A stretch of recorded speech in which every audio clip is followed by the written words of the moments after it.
Hello everyone, कैसे हैं आप सभी। कंपाउंड इंटरेस्ट यानी कि चक्रवर्ती ब्याज का अंतिम मेथड है जिसका नाम है पास्कल मेथड। पास्कल मेथड की हेल्प से कंपाउंड इंटरेस्ट हम कैसे फाइंड करें उसकी आज हम चर्चा करने वाले हैं। पास्कल मेथड से पहले हम ये 3 मेथड्स पढ़ चुके हैं जिनका नाम है ratio method, tree method and final और इफेक्टिव रेट मेथड। ये बहुत ही इंपॉर्टेंट मेथड है कॉम्पिटिटिव मैथ्स में, जिनकी चर्चा हम प्रीवियस वीडियोस में कर चुके हैं।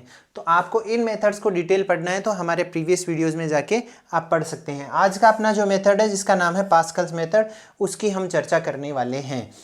तो फ्रेंड्स, पास्कल मेथड पढ़ने से पहले हमें पास्कल्स कोएफिशिएंट्स के बारे में जानकारी होनी चाहिए। और पास्कल्स कोएफिशिएंट्स कहाँ से मिलते हैं? वो हमें मिलते हैं पास्कल्स ट्राइंगल से। पास्कल ट्राइंगल का निर्माण किस प्रकार से होता है? देखो, पास्कल ट्राइंगल का निर्माण इस प्रकार से होता है। सबसे ऊपर ऊपर अगर आप 1 लिखो, फिर इस 1 को इधर लाओ, ये 1 यहाँ लिखा, और इस 1 को इधर भी ले आओ, यहाँ पर आपने 1 लिखा। अब देखिए, इस 1 को वापस से इधर लाओ, यहाँ आपने 1 लिखा, और इस 1 को आप इधर आगे और लाओ ट्राइंगल फॉर्म करते हुए, तो यहाँ अगर आप 1 लिख सकते हो। अब इन 1 और 1 इन दोनों का सम कितना हो गया? इन दोनों का योग आपका हो गया 2, तो आपको 2 लिखना है। फिर वापस से 1 को एक्सटेंड करो, यहाँ पर आपको 1 मिला। इस 1 को भी ट्राइंगल बनाते हुए एक्सटेंड करो, यहाँ पर आपको 1 मिला। अब इस 1 और 2 इन दोनों का योग कितना हो गया? ये आपका हो गया 3, आपको यहाँ पर 3 लिखना है। इस 2 और 1 का योग कितना हो गया? 3, वो आपको यहाँ पर 3 लिखना है। फिर वापस से 1 को एक्सटेंड करते चलो, 1 को हमने एक्सटेंड किया, इधर वाले 1 को भी आप एक्सटेंड कर लो, और यहाँ पर आपको 1 लिख देना है। अब 1 और 3 का योग आपका यहाँ पर 4 हो गया। इस 3 और 3 का योग आपका यहाँ पर 6 हो गया। इस 3 और 1 का योग आपका यहाँ पर 4 हो गया। और बढ़ाते चलो, अगर आप इस 1 को यहाँ पर बढ़ा के ट्राइंगल बनाते हुए 1 लिखना है, फिर इस 1 को बढ़ाते हुए यहाँ पर 1 लिख देना है। अब 1 और 4 का योग आपको यहाँ पर 5 लिखना है। 4 और 6 का योग यहाँ पर 10 लिखना है। 6 और 4 का योग यहाँ पर आपको 10 लिखना है, और 4 और 1 का योग यहाँ पर आपको 5 लिखना है। इस हिसाब से ये ट्राइंगल चलता जाएगा, और इसी ट्राइंगल को हम पास्कल ट्राइंगल बोलते हैं। अब इस पास्कल ट्राइंगल में पास्कल, कौन से पास्कल कोएफिशिएंट है जिनका हम यूज कंपाउंड इंटरेस्ट यानी कि चक्रवर्ती ब्याज ज्ञात करने में करते हैं, तो वो मैं आपको बता देता हूं।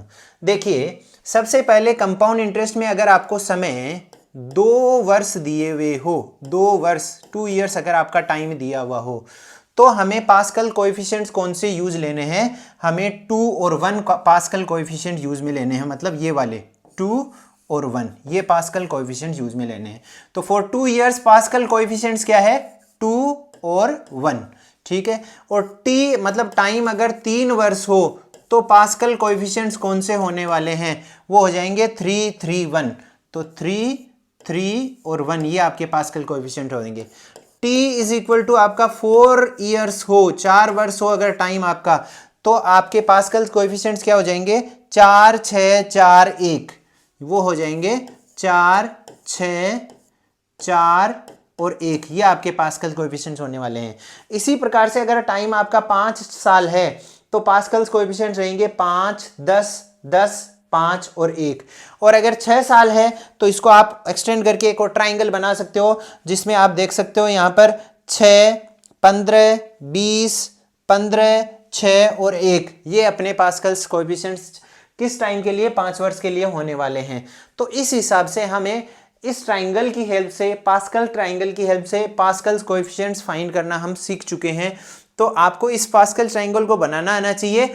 और 2 ईयर्स, 3 ईयर्स, 4 ईयर्स और 5 ईयर्स के लिए तो आपको पास्कल कोएफिशिएंट्स याद भी रखने हैं। तो जैसे हमने कहां से पिक किए 2 ईयर्स के लिए पास्कल्स कोएफिशिएंट्स? 2 और 1 इस ट्राइंगल से। 3 ईयर्स के लिए पास्कल्स कोएफिशिएंट्स 3, 3, 1 इस ट्राइंगल से हमने पिक किए हैं, ठीक है। 4 ईयर्स के लिए पास्कल्स कोएफिशिएंट्स 4, 6, 4, 1 यहां से हमने पिक किए हैं। और 5 ईयर्स के लिए पास्कल्स कोएफिशिएंट्स 5, 10, 10, 5 और 1 ये हमने इस ट्राइंगल से पिक किए हैं। और फॉर द 6 ईयर्स हम, जैसे मैंने अभी बताया, 6, 15, 20, 15, 6 और 1 ये आपके कोएफिशिएंट्स होने वाले हैं, वो भी हमने इस ट्राइंगल की हेल्प से पिक किए हैं। इस हिसाब से हम पास्कल ट्राइंगल की हेल्प से पास्कल कोएफिशिएंट्स कैसे ज्ञात करते हैं वो हमने यहां से सीख लिया है। अब इन पास्कल्स कोएफिशिएंट्स का इस्तेमाल करके हम कंपाउंड इंटरेस्ट कैसे ज्ञात करें उसकी चर्चा हम करेंगे। तो देखिए अपने इस प्रश्न को देखिए, यदि मूलधन 12,000 रुपये हो, दर आपकी 4% हो, टाइम आपका 4 वर्ष हो, तो चक्रवर्ती ब्याज ज्ञात कीजिए। आप इस प्रश्न को अगर देखो तो आपका प्रिंसिपल यानी कि मूलधन 12,000 रुपये दिया हुआ है, वो मैंने यहाँ पर लिख दिया है। ठीक है, उसके बाद में रेट आपकी कितनी दी हुई है, 4% पर एनम आपकी जो रेट दी हुई है वो मैंने यहाँ लिखा। फिर टाइम आप देखिए, टाइम पे नजर डालिए, 4 इयर्स आपका टाइम है। इस टाइम को देखते ही आप पास्कल्स मेथड में कौन से कोएफिशिएंट्स का यूज लेना है वो आपके दिमाग में आ जाना चाहिए। तो पास्कल मेथड टाइम के अकॉर्डिंग यूज होता है। तो यहां पर अपना टाइम है 4 साल, तो हमें पास्कल 4 साल के लिए पास्कल्स कोएफिशिएंट्स क्या होते हैं वो देखने हैं। तो अभी अभी हमने पास्कल्स ट्राइंगल बनाया और 4 साल के लिए पास्कल्स कोएफिशिएंट्स यहां से पिक किए थे, वो थे 4, 6, 4, 1। देखिए 4, 6, 4, 1 वो हमें यहां पर लिखने हैं। तो 4, 6, 4, 1 अपने पास्कल्स कोएफिशिएंट्स है, वो यहां पर मैं लिखते हूं 4, 6, 4, 1, ये मैंने यहां पर लिख दिए हैं। अब इन पास्कल्स कोएफिशिएंट्स की हेल्प से हम चक्रवर्ती ब्याज किस हिसाब से ज्ञात करते हैं उसकी चर्चा हम करते हैं। देखिए सबसे पहले हमें क्या करना है, प्रिंसिपल का रेट परसेंट फाइंड करके इस पहले नंबर के नीचे लिखना है। तो प्रिंसिपल 12,000, उसका 4% अगर हम ज्ञात किए करें तो 480 हो जाता है, वो हम इस 4 के नीचे लिख देते हैं। तो देखिए 12,000 का 4%, तो 12,000 इंटू 4/100, तो उसको हम बोल सकते हैं 480, वो मैंने यहाँ लिखना है। अब इस 6 के नीचे हमें क्या लिखना है, इसके नीचे हमें इस 480 का 4% लिखना है। तो 480 का 4% अगर हम ज्ञात करें तो 480 इंटू 4/100, ये मैंने यहाँ पर लिखा, सिंप्लीफाई किया। अब 48 को अगर 4 से गुणा करो तो 192 आता है और उसको 10 से डिवाइड करो तो 19.2 आपका यहाँ पर 480 का 4% मैंने यहाँ पर लिख दिया है। अब अगले इस 4 के नीचे हमें क्या लिखना है, हम इस 19.2 का 4% हमें ज्ञात करना है। तो देखिए 19.2 इंटू 4/100, ये 19.2 का 4% हो जाएगा। अब देखो सिंप्लीफाई अगर हम करें तो यहाँ से देखो पॉइंट को हटा के मैं एक और जीरो यहाँ लिख देता हूँ। अब 192 को अगर आप 4 से मल्टीप्लाई करो तो सबसे पहले आप देखो 8, 9 चौक 36 और यहाँ पर 3, 4, 3, 7। ठीक है, अब 3 जीरो है तो पॉइंट यहाँ पर लग जाएगा, तो आपका 0.768 ये आपको इसके नीचे लिखना है। अब 1 के नीचे आपको क्या लिखना है, 0.768 का 4%। तो आप इतने समझदार तो हो कि 0.768 का 4% एक बहुत छोटा नंबर हो जाएगा, जो कि अपना इंपैक्ट किसमें नहीं बनाएगा, कंपाउंड इंटरेस्ट में इंपैक्ट इतना नहीं बनाएगा। क्योंकि आप ऑप्शंस देखो यहाँ कंपाउंड इंटरेस्ट के 2050, 2068, 2038, 1997, तो काफी दूर दूर है, पॉइंट के नजदीक आंसर नहीं है। तो इसको आपको 0.768 का आपको 4% यहाँ पर निकालने की आवश्यकता ही नहीं है, मैं इसको खाली छोड़ देता हूं और यहाँ पर डेस कर देता हूं। ठीक है, अब देखिए कंपाउंड इंटरेस्ट अपना क्या हो जाएगा, कंपाउंड इंटरेस्ट CI या चक्रवर्ती ब्याज वो कितना हो जाएगा, 4 को 480 से गुणा करना है। ठीक है, तो कीजिए 0, 8 चौक 32, 3 और 16 और 3 आपका 19, 1920 आपका हो गया यहाँ पर। ठीक है, 4 को 480 से आपने गुणा किया तो 1920 आपका आ गया। अब 6 को 19.2 से आपको गुणा करना है। ठीक है, तो यहाँ पर 6 को 19.2 से अगर आप गुणा करो तो सबसे पहले 6 दूनी 12, फिर 1 कैरी, 54 1 55, फिर 5, 6 और 5 11, ये आपने यहाँ पर लिखा। और अब एक पॉइंट लगा देना, तो 115.2, 115.2 यहाँ पर मैं लिख देता हूँ क्योंकि हमें इन सबको ऐड करना है। और अगर आप 4 को 0.768 से गुणा करो तो देखो 7 चौक 28 और आपका हो जाएगा ये 2 पॉइंट समथिंग कुछ हो जाएगा। ठीक है, 7 चौक 28 तो 2 पॉइंट समथिंग आपका ये हो जाएगा। तो 2 पॉइंट समथिंग में यहाँ पर लिख देता हूं। अब इन तीनों नंबर्स को, और 1 पॉइंट समथिंग आएगा, वो नंबर एक वेरी माइनर नंबर रहेगा, उसको हमें ऐड करने की आवश्यकता नहीं है। इन तीनों का योग ही हमें कंपाउंड इंटरेस्ट के नज़दीक ले जाएगा। तो यहाँ पर देखिए पॉइंट के बाद में एक नंबर रहेगा, यहाँ पर 5 और 2 7 आपका मैंने यहाँ पर लिखा, और यहाँ पर 2 और 1 3 यहाँ पर आपका लिखा, 9 और 1 10 का 0, यहाँ पर 1 और 2। तो 2037 के नज़दीक जो भी आपका ऑप्शन रहेगा, क्योंकि हमें ऑप्शन के क्लोज पहुंचना है। अगर आपको एग्जैक्ट आंसर निकालने होते तो आपको 4 को 0.768 से गुणा करके एग्जैक्ट लिखना था, और यहां पर इस 0.768 का एग्जैक्ट नंबर निकाल के उसको 1 से गुणा करके वो भी यहां पर आपको लिखना था, और इन सब को ऐड करते तो हमें एग्जैक्ट नंबर मिल जाता। लेकिन यहां पर हमें ऑप्शन काफी दूर दूर नजर आ रहे हैं, इसलिए हमें ऑप्शन के क्लोज पहुंचना है। कॉम्पिटिटिव मैथ्स में 4 ऑप्शन अपने दिए हुए हैं, इसलिए 2037, आपको ये 2037 के नजदीक नहीं दिख रहा है, ये नहीं दिख रहा है, सबसे नजदीक अगर 2037 के दिख रहा है तो ये ऑप्शन दिख रहा है, इसका मतलब ये अपना ऑप्शन करेक्ट हो जाएगा। इस तरह से हम आंसर के नजदीक बहुत जल्दी से पहुंच सकते हैं। आप अगर इस प्रश्न को अन्य किसी मेथड से करते हो तो सबसे ज्यादा टाइम लगेगा अगर हम तुलना करें इस मेथड की। तो ये मेथड इसके लिए सबसे सूटेबल मेथड इस प्रकार के प्रश्नों के लिए। उम्मीद है आपको ये समझ में आया है। अगर नहीं समझ में आया तो आगे और प्रश्न हम लेने वाले हैं जिनकी हेल्प से आपको और ज्यादा समझ में आ जाएगा। अगला अपना प्रश्न है, प्रिंसिपल आपके सामने दिया हुआ है 5000 रुपए, ठीक है, 5000 रुपए आपके प्रिंसिपल यहाँ पर दिए हुए हैं। उसके बाद में आपकी रेट दी हुई है 8% पर एनम, 8% पर एनम आपकी रेट दी हुई है, ठीक है। टाइम अपना दिया हुआ है 3 इयर्स, और हम इस क्वेश्चन में क्या ज्ञात करने वाले हैं? चक्रवर्ती ब्याज यानी कि कंपाउंड इंटरेस्ट हम ज्ञात करने वाले हैं। कंपाउंड इंटरेस्ट हम ज्ञात करने वाले हैं। तो कंपाउंड इंटरेस्ट ज्ञात करने के लिए हम मेथड यहाँ यूज लेंगे, वो है पास्कल मेथड, ठीक है। पास्कल मेथड हम यहाँ पर यूज लेने वाले हैं। तो पास्कल मेथड को यूज करने के लिए हमें सबसे पहले क्या चाहिए? पास्कल कोएफिशिएंट चाहिए। कितने साल के लिए? 3 साल के लिए। तो 3 साल के लिए पास्कल कोएफिशिएंट होते हैं 3, 3, 1, वो मैंने यहाँ पर लिखे हैं। अब देखिए सबसे पहले इस पहले 3 के नीचे क्या लिखना है? जो प्रिंसिपल है उसका रेट परसेंटेज। तो 5000 का 8% हमें यहाँ पर लिखना है। तो 5000 का 8% अपना हो गया 400, ठीक है। देखिए 5000 इंटू 8/100 आपका 400 हो गया। अब इस 400 का 8% हमें ज्ञात करना है। तो 400 का 8% 32 अपना हो गया। फिर 32 का 8% हमें ज्ञात करना है। तो 32 का 8% अगर आप ज्ञात करो तो 32 इंटू 8/100 हम लिखते हैं, और 32 इंटू 8 तो 8 दूनी 16, 1 24 और 1 25 आपका यहाँ पर हो गया 2.56 मैंने यहाँ पर लिखा। तो अब हमें क्या करना है? अब हमें कंपाउंड इंटरेस्ट चक्रवर्ती ब्याज 3 को 400 से मल्टीप्लाई करो 1200, वो मैंने यहाँ पर लिखा। 32 को आप 3 से गुणा करो तो आपका हो जाएगा 96, वो मैंने यहाँ पर लिखा।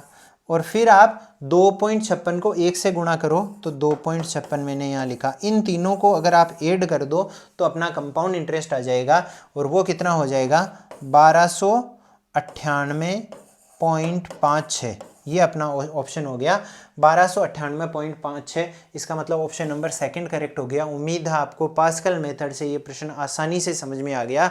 और इस क्वेश्चन में आप देख सकते हैं पास्कल मेथड से कितनी आसानी से हम इसका आंसर, एग्जैक्ट आंसर फाइंड कर पाए हैं।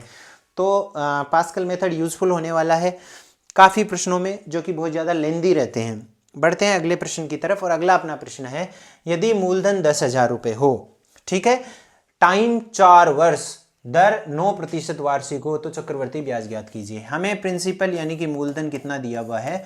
10,000 रुपये दिया हुआ है, वो मैंने यहाँ पर लिखा। रेट मैंने यहाँ पर लिखी जो कि 9% पर एनम दी हुई है। उसके बाद में टाइम कितना दिया हुआ है? 4 इयर्स दिया हुआ है, ठीक है। हमें ज्ञात क्या करना है? कंपाउंड इंटरेस्ट यानी कि चक्रवर्ती ब्याज हमें ज्ञात करना है। तो फ्रेंड्स इस प्रकार के प्रश्न में जब हमें 4 वर्ष दिया हुआ है और रेट कुछ ऐसी दी हुई है जो कि फ्रैक्शन के रूप में सिंप्लीफाई नहीं हो सकती, तो हमारे लिए पास्कल मेथड सबसे बेटर मेथड होने वाला है। तो देखिए पास्कल मेथड की हेल्प से हम किस प्रकार से इस प्रश्न को हल करते हैं। सबसे पहले हम फॉर 4 इयर्स पास्कल कोएफिशिएंट हम 4 वर्ष के लिए अभी अभी पास्कल कोएफिशिएंट्स हमने लिखे थे और उस प्रश्न को हल किया था। वो कितने होते हैं? 4 6 4 1। तो अभी अभी हमने इस प्रश्न को हल किया है और 4 6 4 1 पास्कल कोएफिशिएंट्स हमने लिखे हैं। वही मैं यहाँ पर वापस मेंशन कर देता हूँ। ये लिखने के बाद में अब हमें क्या ज्ञात करना है? देखिए हम प्रीवियस मेथड्स में क्या कर रहे थे, प्रिंसिपल का रेट परसेंट सबसे पहले यहाँ पर लिखना है। तो 10,000 का 9% कितना होता है? 900 हो जाता है, वो मैंने यहाँ पर लिखा। ठीक है, अब 900 का 9% वो 81 हो जाता है, वो मैंने यहाँ पर लिखा। अब 81 का 9% वो देखिए यहाँ पर मैंने 9 लिखा, 81 गुणा 9/100 और ये लिख के और फिर यहाँ पर पॉइंट 7.29। अब 7.29 का 9% मैं यहाँ पर फाइंड नहीं कर रहा हूँ और रीजन क्योंकि वो एक से भी एक छोटा नंबर हो जाएगा, एक से भी कम नंबर हो जाएगा।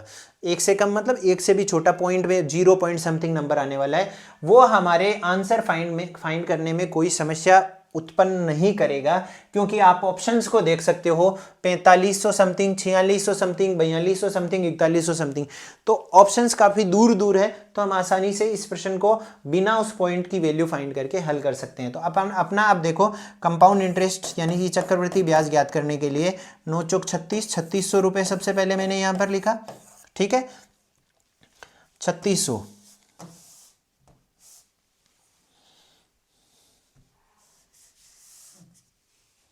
ये 3600 लिखा। उसके बाद में 81 को आपको 6 से गुणा अगर आप करो तो 6 और ये 48 मैंने यहाँ पर लिखा। और अब आप इसको 4 को 7.29 से अगर आप गुणा करो तो लगभग 28-29 के आसपास एक नंबर आ जाएगा, तो मैं 29 लिख देता हूँ। ठीक है, वो अंदाज से लिख दिया क्योंकि हमें आंसर के क्लोज जाना है। ठीक है, अब देखिए 28 पॉइंट समथिंग एक नंबर आपके पास आएगा, 29 के आसपास कोई एक नंबर आएगा, तो वो मैंने 29 यहाँ पर लिख दिया। अब देखिए इन तीनों को अगर आप ऐड करो, आप बोलोगे ये नंबर तो ऐड नहीं किया, ये भी 0 पॉइंट समथिंग एक नंबर है, तो उसको भी हम ऐड नहीं करने वाले, हम ऑप्शन के नज़दीक इन तीनों की हेल्प से ही पहुँच जाएंगे। तो 9 और 6 15, यहाँ पर 1, 10 11, यहाँ पर 1 और 6 10 11, यहाँ पर 1 और ये 4, मतलब 4115 के नज़दीक जो भी अपना ऑप्शन होगा वही सही हो जाएगा। तो ऑप्शन नंबर 4 4115.81 ये ऑप्शन अपना करेक्ट हो गया इस प्रश्न में। उम्मीद आपको समझ में आ गया किस हिसाब से हमने ये प्रश्न पास्कल्स ट्रायंगल या पास्कल मेथड की हेल्प से किया है। तो जब जब टाइम 4 वर्ष दिया हुआ हो, हमें पास्कल्स मेथड यूज करना सही रहेगा, अप्रोप्रिएट रहेगा। तो वो आप देख सकते हो क्यों, क्योंकि पास्कल्स मेथड की हेल्प से हम आसानी से ऑप्शन के नज़दीक पहुंच सकते हैं एक बहुत ही कम समय में। तो बढ़ते हैं अगले प्रश्न की तरफ, और अगला अपना प्रश्न है 2 वर्षों में 13,000 रुपए की राशि 15% वार्षिक ब्याज की दर से, चक्रवृद्धि ब्याज की दर से आपका चक्रवर्ती ब्याज क्या होगा यदि चक्रवर्ती ब्याज 8 मासिक संयोजित होता है। तो सबसे पहले मैं यहाँ प्रिंसिपल लिखने वाला हूँ, वो है 13,000 रुपये। 13,000 रुपये मैंने प्रिंसिपल यहाँ पर लिखा, और फिर रेट अपनी दी हुई है 15% पर एनम। ठीक है, और फिर टाइम अपना दिया हुआ है कितना, 2 इयर्स। ठीक है, अब आपका रेट और टाइम स्टूडेंट्स चेंज होने वाला है क्योंकि कंडीशन अपने पास में क्या दी हुई है, कंडीशन अपने पास में दी हुई है, क्या दी हुई है कंडीशन, 8 मंथ संयोजित, 8 मासिक। ठीक है, 8 मासिक कंडीशन अपने पास दी हुई है, मतलब चक्रवर्ती ब्याज 8 मासिक संयोजित है। ठीक है, तो उसके लिए आपको क्या करना होता है, 8 महीने मासिक का अगर कंडीशन दी हुई हो तो 8 को आप ईयर में कन्वर्ट करो, उसको आप 8/12, मतलब जितना मासिक कंडीशन दी हुई हो उसको 12 से डिवाइड करके सिंप्लीफाई कर लो आप, तो इसको आप 2/3 लिख सकते हो। अब आप इस 2/3 को रेट से सीधा गुणा करो। 2/3 को अगर आप रेट से सीधा गुणा करते हो तो देखो 15 गुणा 2/3, तो आप यहां पर लिख सकते हो 10, तो 10% अपनी रेट हो गई।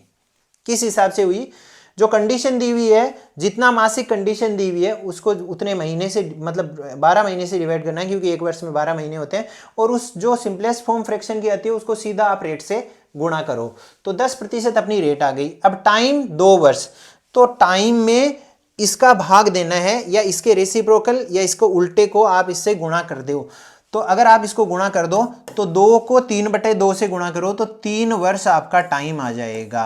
तो अब हमें क्या ज्ञात करना है, प्रिंसिपल 13,000 रुपये ही रखना है, रेट अपनी नई कितनी हो गई 10% और टाइम अपना नया कितना हो गया 3 वर्ष। ठीक है, इस प्रश्न को हम किस मेथड से सोल्व करने वाले हैं, इस प्रश्न को हम पास्कल्स मेथड से सोल्व करने वाले हैं। तो टाइम अपना कितना है, टाइम अपना 3 वर्ष और 3 वर्ष के लिए पास्कल्स कोएफिशिएंट्स अपने 3, 3, 1 थे, अगर आपको याद है तो 3, 3, 1 पास्कल्स कोएफिशिएंट्स है।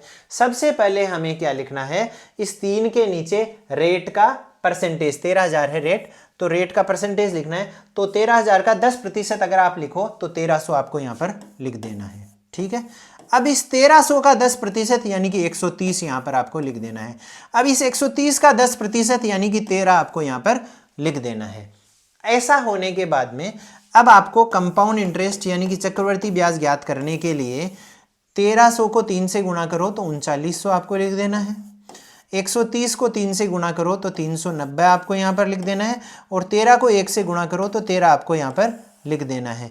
इन तीनों का योग कितना हो जाएगा 3, 10, 1 यहाँ पर 13 और 1 यहाँ पर और ये 4 हो गया 4303।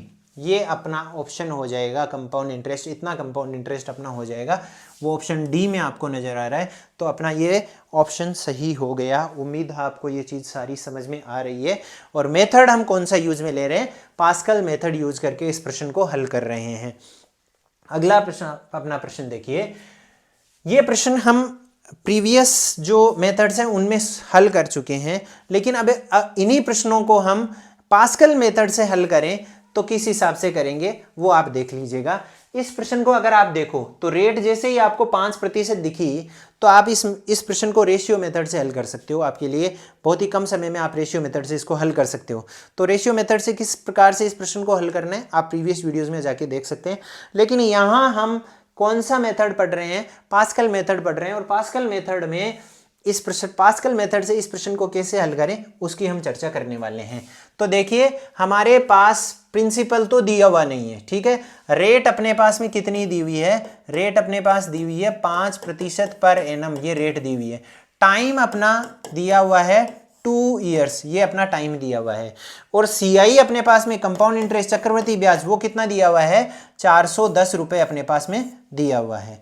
तो सबसे पहले हम प्रिंसिपल को 100 सपोज कर लेते हैं। प्रिंसिपल को कितना सपोज मैंने कर लिया, 100 सपोज कर लिया।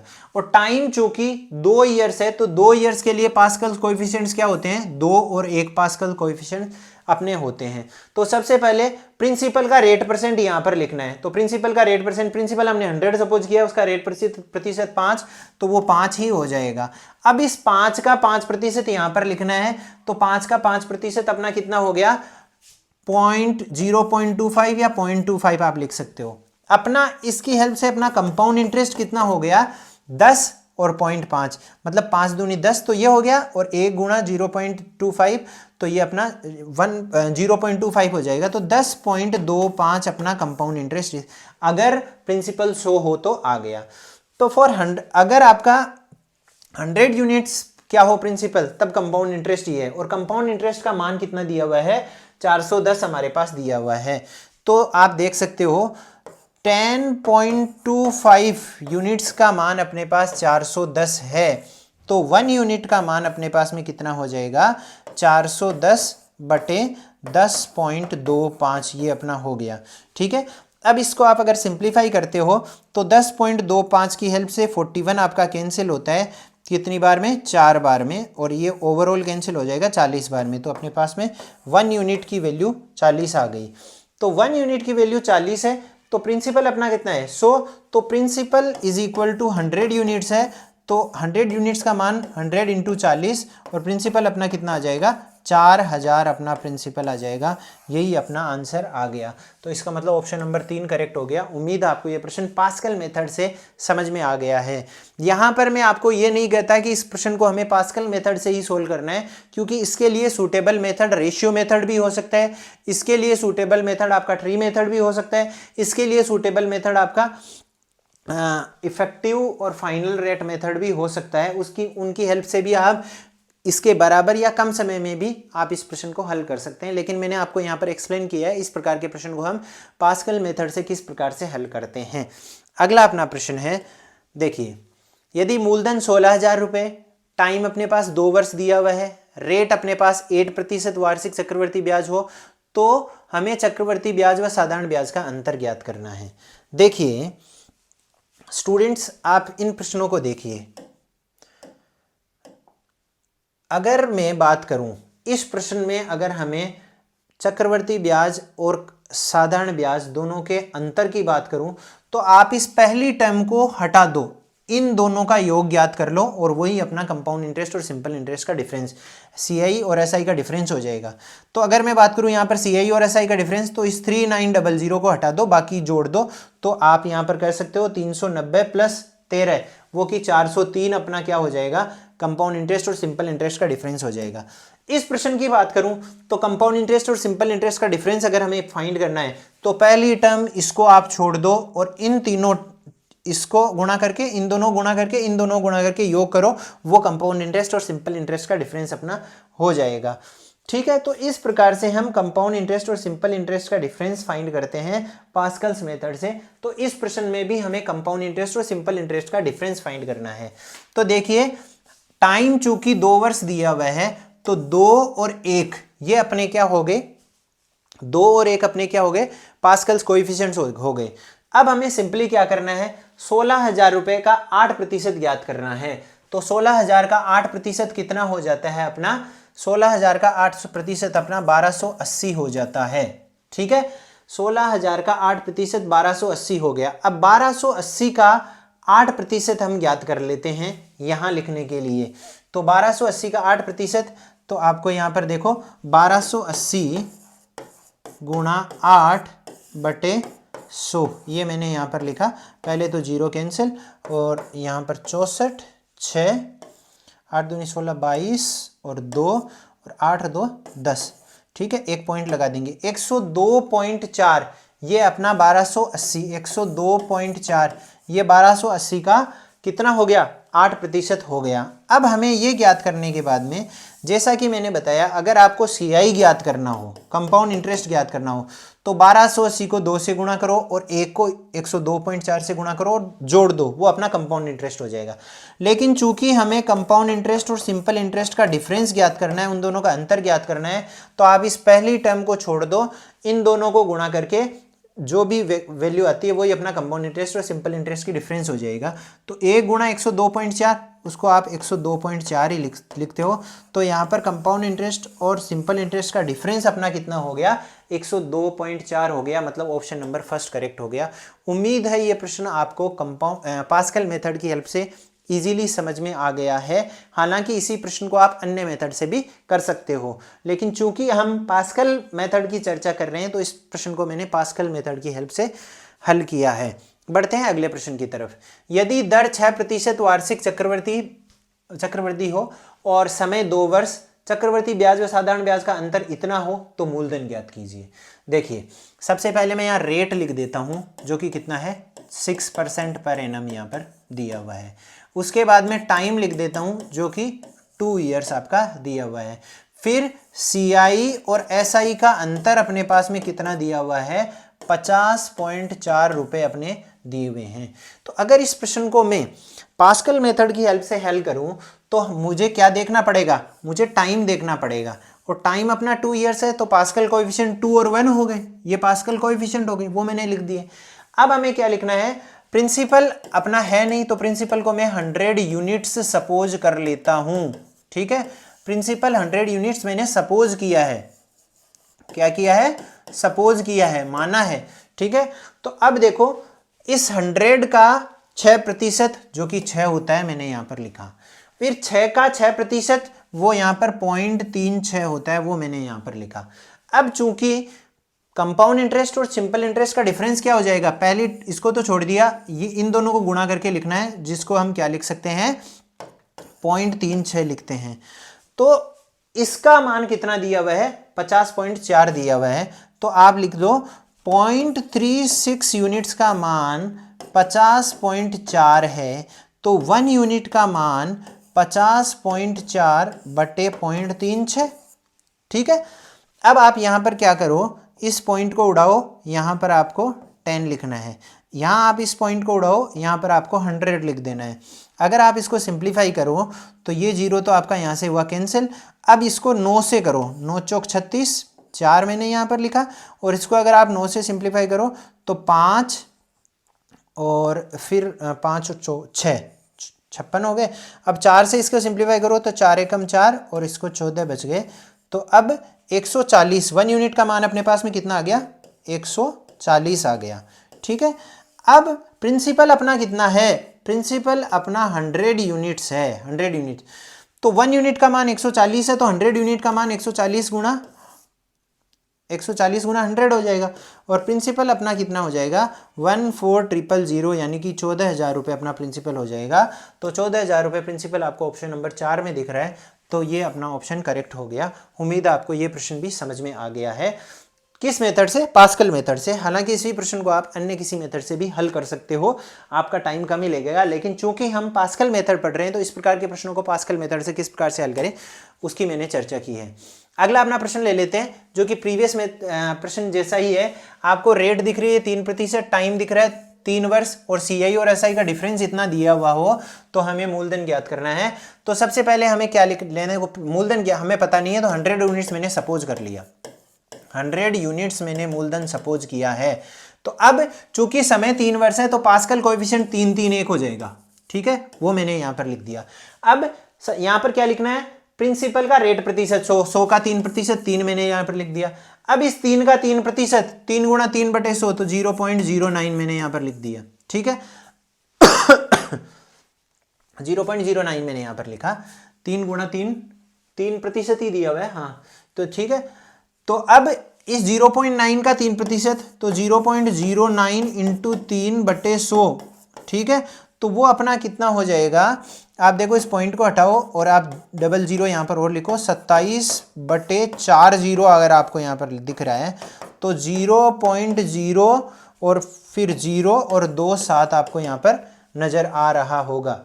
ठीक है, तो मैंने यहाँ पर 0.0027 ये अपना यहाँ पर लिखा है। ठीक है, अब लिखने के बाद में हमें क्या ज्ञात करना है, CI और SI का डिफरेंस। पहले को तो छोड़ दो, आप इन दोनों को गुणा करो तो अपना यहाँ हो जाएगा कितना 0.27, इन दोनों को गुणा किया तो 0.0027, और उनका योग कितना हो जाएगा 0.2727।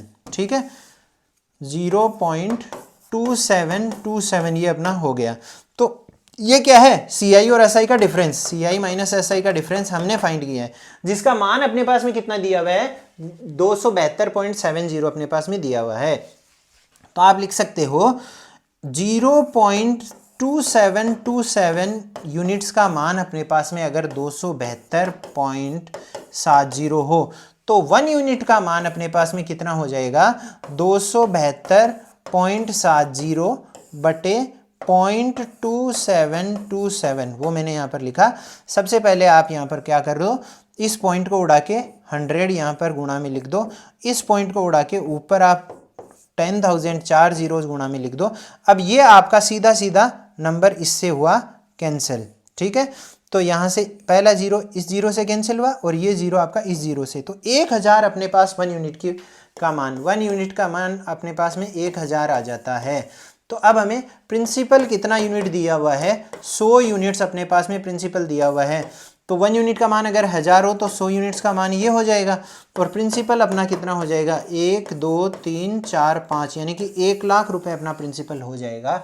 जिसको हम किस ऑप्शन में पा रहे हैं, चौथे ऑप्शन में पा रहे हैं। इस हिसाब से हमें इन प्रश्नों को हल करना है। उम्मीद है आपको पास्कल मेथड समझ में आ गया। आने वाले वीडियोज़ में हम कॉम्पिटिटिव मैथ्स में पूछे गए विभिन्न प्रश्नों को डिफरेंट मेथड से, सूटेबल मेथड से, अप्रोप्रिएट मेथड से किस प्रकार से हल करें उसकी चर्चा करने वाले हैं। So keep watching, thank you very much.